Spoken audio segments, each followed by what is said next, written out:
یہودی اور عیسائیوں کو اس بات کا زوم ہے کہ وہ کوئی اللہ کے بہت چہیتے ہیں،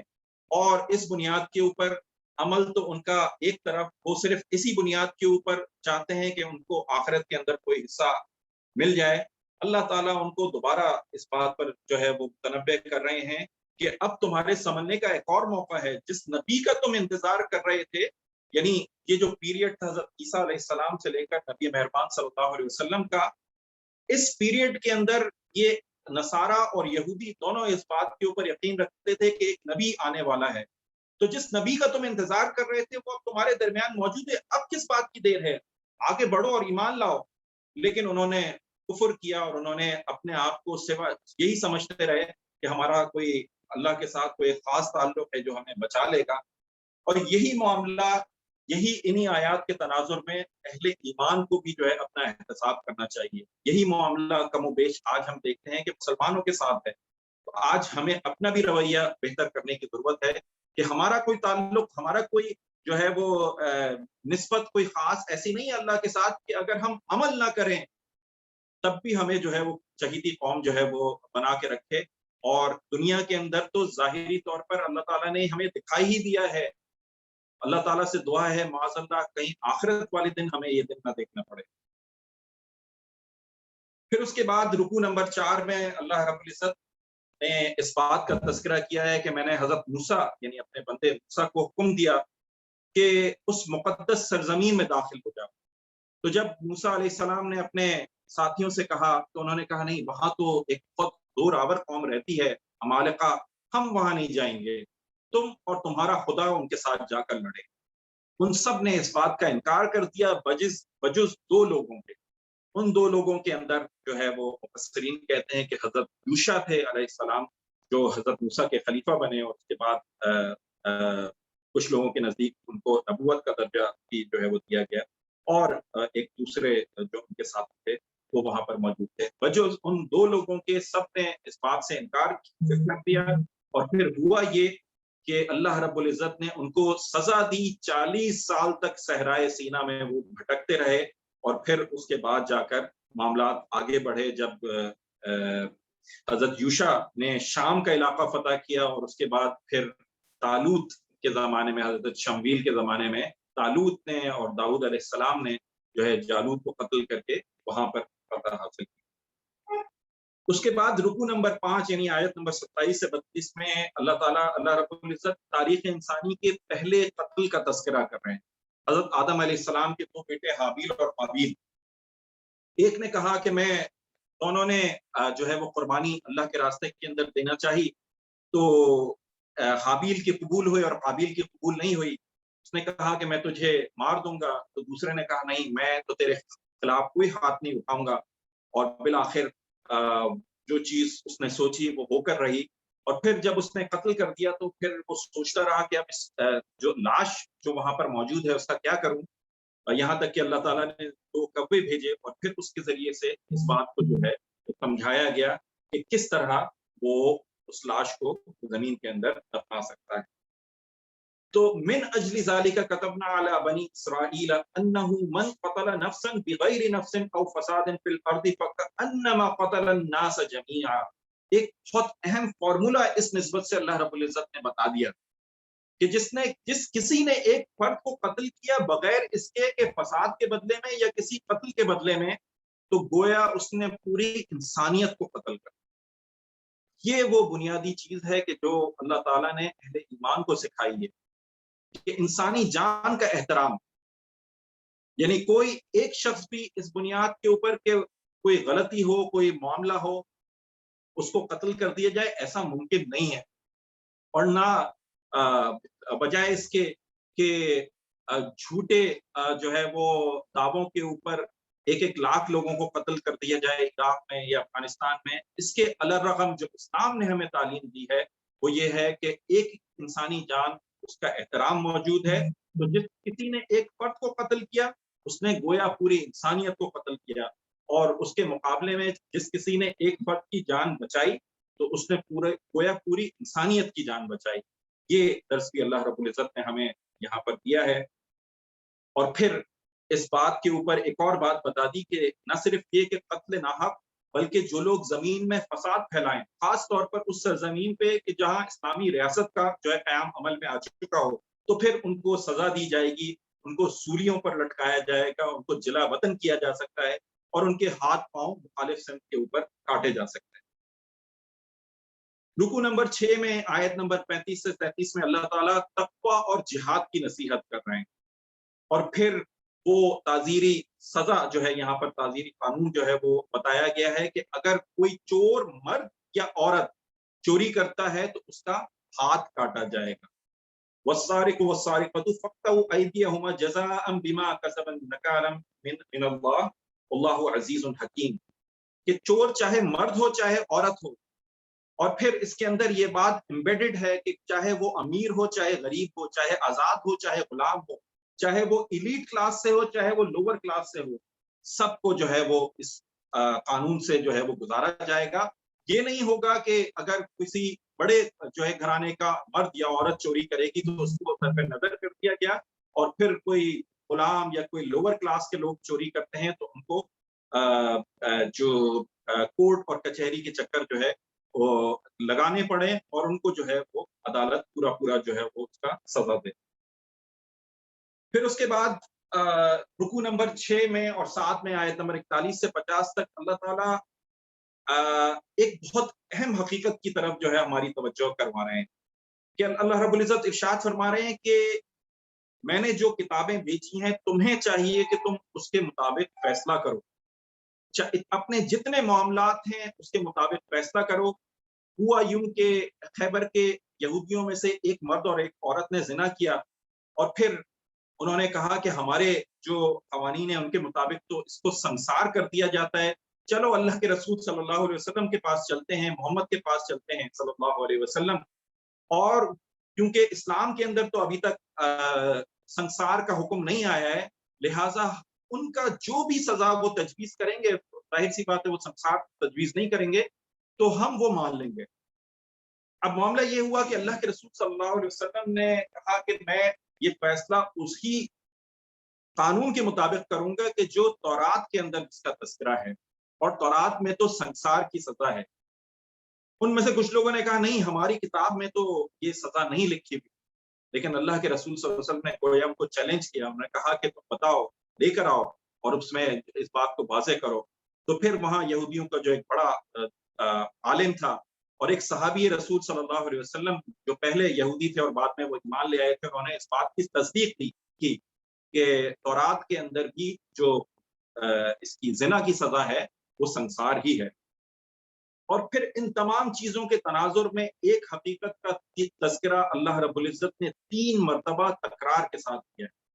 اور وہ کیا ہے یہاں پر ہم دیکھ لیتے ہیں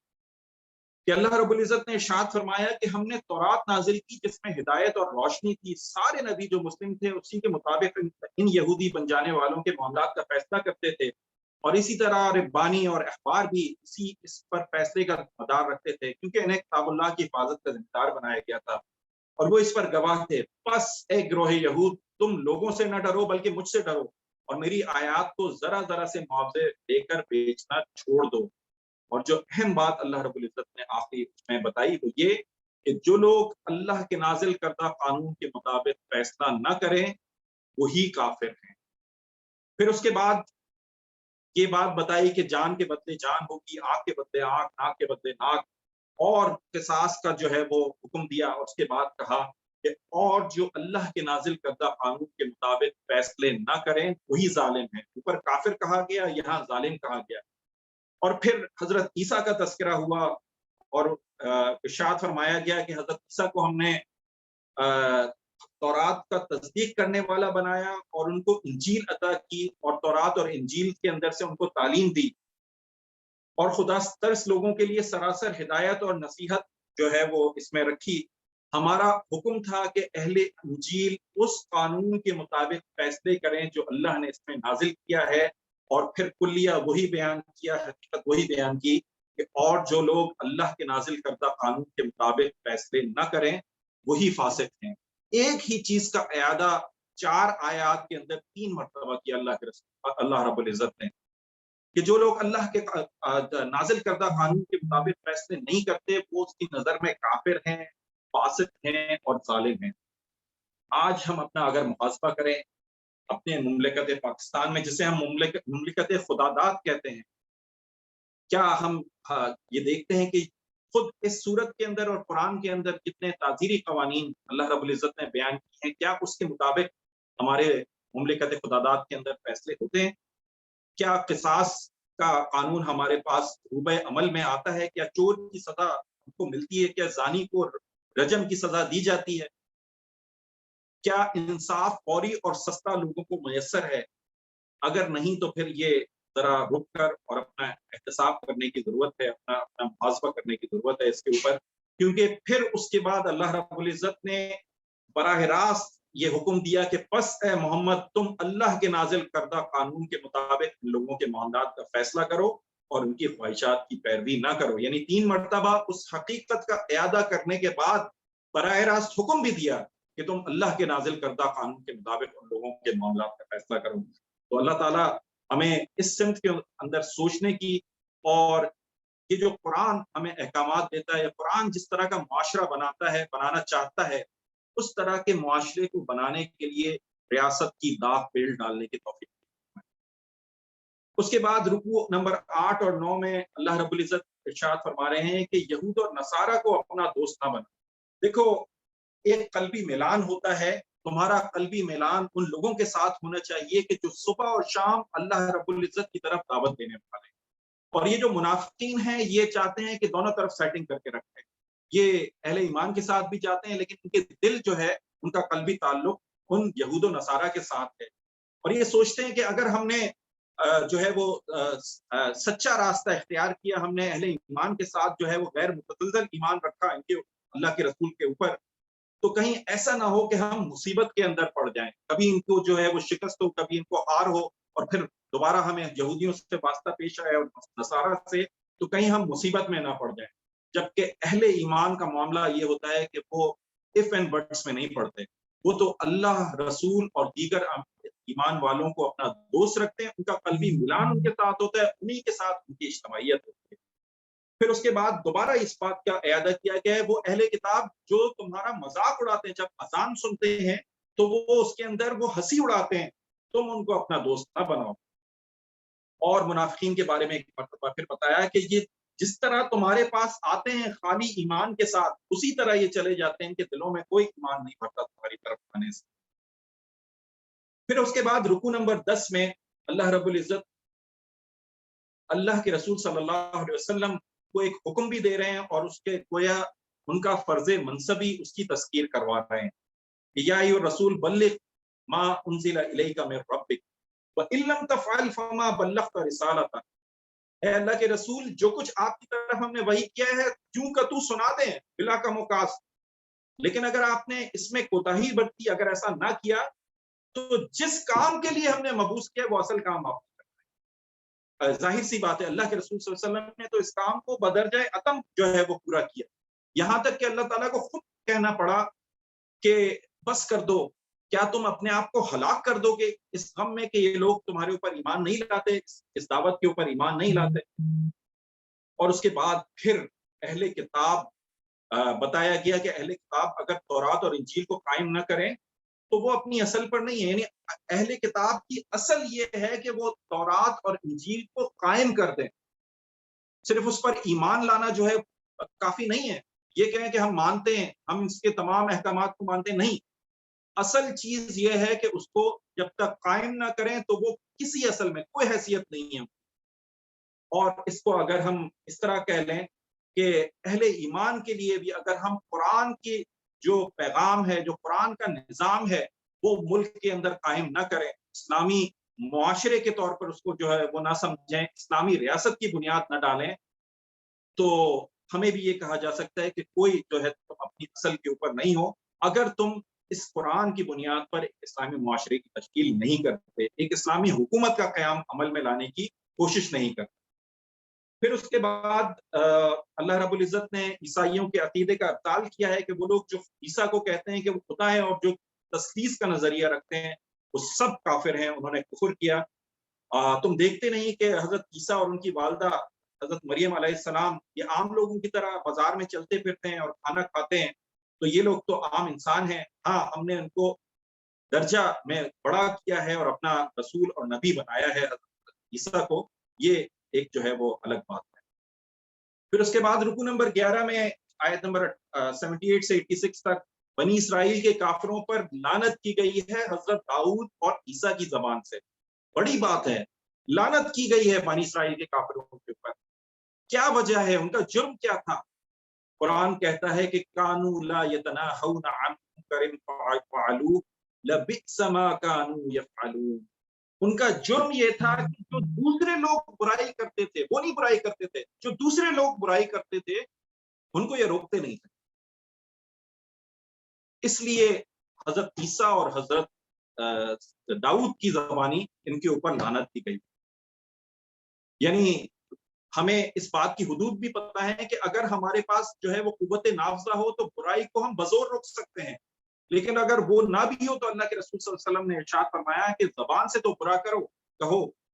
اور دل میں اس کو برا جاننا ٹھیک ہے، وہ بھی ایمان کا ایک درجہ ہے، لیکن وہ کمزور ترین درجہ ہے۔ اس کمزور ترین درجے کے اوپر فائز ہونے کے لیے اللہ تعالیٰ نے آپ کو مبعوث نہیں کیا، اس امت مسلمہ کو مبعوث نہیں کیا۔ آیت نمبر 87 سے 89 تک اللہ تعالیٰ نے یہ ارشاد فرمایا، رکوع نمبر 12 ہے کہ یہ حلال اور حرام کسی انسان کی خواہشات کے تابع نہیں ہے، بلکہ یہ اللہ رب العزت کے احکامات ہیں، اور اس کے اندر جو ہے وہ کوئی انسان اپنی خواہشات سے کمی بیشی نہیں کر سکتا۔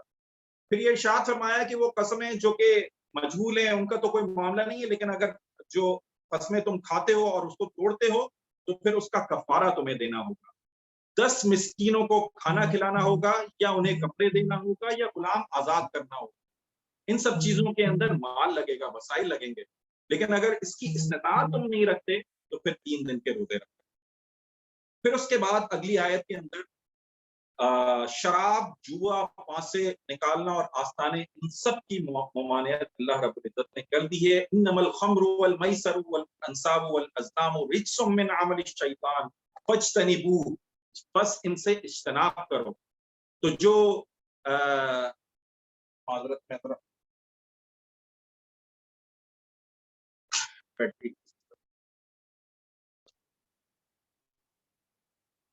تو جب یہ حکم اللہ رب العزت نے نازل کیا تو مدینے کی گلیوں نے وہ منظر بھی دیکھا کہ جس کے مٹکے کے اندر شراب موجود تھی انہوں نے وہ مٹکے توڑ دیے، اور مدینے کی گلیوں کے اندر سب سے زیادہ بہنے والی چیز اس دن جو تھی وہ شراب تھی۔ تو یہ معاملہ ہوتا ہے اہل ایمان کا، صحابہ کرام کا، کہ بس چون و چرا نہیں کرتے کہ ایک حکم آ گیا تو اس کے بعد عمل اور اس کے اوپر آمنا و صدقنا ہوتا ہے۔ آیت نمبر 94 سے 105 تک پھر ایک بار اس بات کی جو ہے وہ اعادہ کیا گیا ہے کہ احرام کی حالت میں شکار تمہارے لیے بڑی آزمائش ہوگی، تمہیں سامنے جو ہے وہ جانور نظر آئیں گے، لیکن یہ تمہاری آزمائش ہے، یاد رکھنا کہ اس پر ثابت قدم رہنا ہوگا، اگر ایسا کر دیا تو پھر اس کا کفارہ ادا کرنا ہوگا۔ اور ساتھ ہی ساتھ یہ بھی بتا دیا کہ سمندر کا شکار صرف اس حالت کے اندر جائز ہے۔ اور پھر رکوع نمبر 14 میں اللہ رب العزت ارشاد فرماتے ہیں کہ پچھلی امتوں کی طرح نبی مہربان صلی اللہ علیہ وسلم سے زیادہ سوال کرنے والے مت بن جانا، اس سے تم خود ہی اپنی مشکلات میں اضافے کا سبب بنو گے۔ تو خیال رکھنا کہ تم جو ہے وہ بہت زیادہ سوال کرنے والے نہ بنو۔ اور پھر یہ کہا کہ جو بتوں کے نام کے اوپر اونٹ چھوڑے جاتے ہیں ان کی کوئی حیثیت نہیں ہے، اور یہ ان کے مختلف نام جو ہے وہ رکھے جاتے ہیں، لیکن یہ جو ہے اللہ کے ہاں کی کوئی حیثیت نہیں ہے۔ پھر یہ بتایا گیا کہ اگر تم چاہے حضر میں ہو، چاہے سفر میں ہو، چاہے وہ تم اپنے مقیم ہو یا مسافر ہو، تمہیں چاہیے کہ اگر تم جو ہے تم میں سے کوئی موت کے قریب ہو تو وہ وصیت کر دے، اور اپنے وصیت کے اوپر 2 لوگوں کو گواہ بنائے۔ سفر کی حالت کے اندر اگر تمہیں کوئی مسلمان نہ ملے تو بھلے غیر مسلموں کو ہی تم جو ہے وہ گواہ بنا سکتے ہو، اور یہ استثناء جو ہے سفر کی حالت کے اندر۔ پھر اس کے بعد 15ویں رکوع کے اندر اللہ رب العزت کہتے ہیں کہ آخرت میں حضرت عیسیٰ کو اللہ رب العزت حضرت عیسیٰ کو دی گئی نعمتیں یاد دلائیں گے، اور ان کو یہ یاد دلائیں گے کہ تمہارے اوپر جو ہم نے نعمتیں اتاری، تمہیں گہوارے میں بولنا سکھایا، تمہیں تمہاری پیدائش بغیر باپ کے ہوئی، تمہیں کتاب اور حکمت کی تعلیم دی گئی، تورات اور انجیل کی تعلیم دی گئی، تمہیں پتلوں میں اللہ کے حکم سے جان ڈالنے والا بنایا،